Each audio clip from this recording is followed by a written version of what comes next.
Okay, we're going to talk about similar shapes. And in the English language, when we use the word similar, we mean things that are alike to each other, things that are close to the same. And though that's true in math, we're going to get a little bit more specific.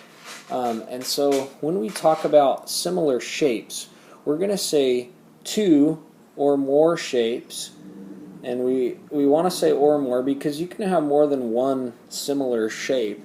Two or more shapes, and they have to have three qualities to them. The first quality is they must be the same shapes. And that's really important. We can't call shapes similar if we have like a triangle and a square or a square and a rectangle. Those aren't similar shapes because they're actually different shapes. So that's the first point. The second thing is they must have all the same angles. And you notice I wrote all in all capital letters. That's really important because every single angle in the shape has to be the same. So that means if you have a triangle that is maybe an acute triangle, and then you have another triangle that is an obtuse triangle, those, even though they're the same shape, which meets the first criteria, they cannot be similar because all of the angles are not the same. And the last piece is going to be a little bit more difficult to understand, but we're going to say the sides must have different measures,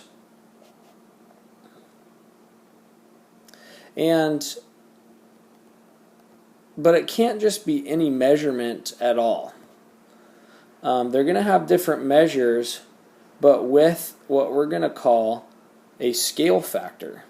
And I'm going to just say with SF, because I'm running out of space here, but with scale factor. And we're going to talk about scale factor here in just 1 second. So a scale factor is what it is that you are multiplying by in order to increase or decrease the size of a shape size. And so we're going to look at what that might look like. There are going to be three aspects that we're going to look at. First, we're going to look, are they the same shape? Second, we're going to look, are all of the angles the same? And third, we're going to look for this thing that we just talked about called scale factor. Did all the sides increase or decrease by the same scale factor? If they met all three of those criteria, then yes, we're going to know they're both similar shapes. So let's take a look at some similar shapes, and we can look for all three of those elements on those similar shapes.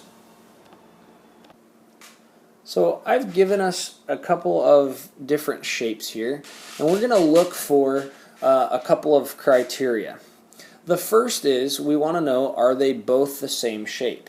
Well, if we're looking here, it appears that this shape is a rectangle and our second shape is also a rectangle, so they appear to be the same shape. That's fantastic.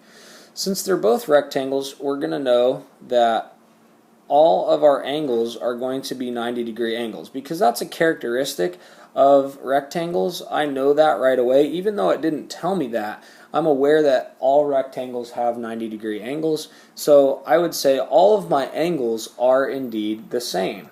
So the last thing that I'm going to look for now is the measurement of the sides.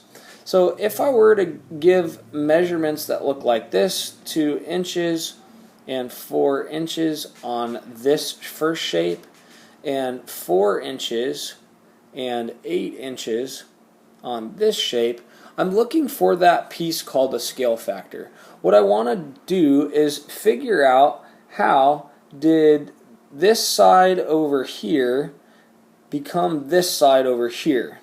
So what I'm looking for is I'm looking for a little bit of math sense. 2 times what equals 4?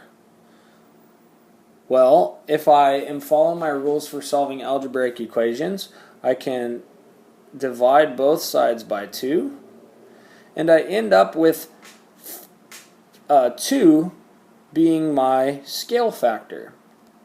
So I would say 2 times 2 equals 4 as my scale factor.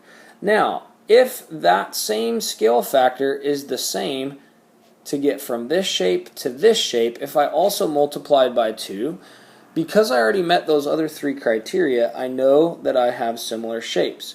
So let's take a look at these other pieces. So I had 4 times, if I also multiply by my scale factor, which was 2, equals 8, then we recognize I have a common scale factor. That you see how that number is the same in both of those? That tells me it's a common scale factor. Let's take a look at another example with maybe a different shape. In this example, I'm going to follow my same steps. The first thing I'm going to do is I'm going to ask if both shapes are the same. In this case, we have 2 rectangles. They are indeed the same shape, so my first criteria is met. The second thing I'm going to ask for is, are all the angles the same? And again, a characteristic of rectangles is that they have 4 90-degree angles. So I know that both this rectangle over here and this rectangle over here both have all 90-degree angles, or all the same angles. So that makes it nice and easy to know right away that they are indeed the same angles. The last thing I need to do is I need to look at my scale factor to determine if my sides have increased by the same amount. So I'm going to take a look at, and it doesn't matter what side you start with, it's totally up to you. I'm going to take a look at this side right here.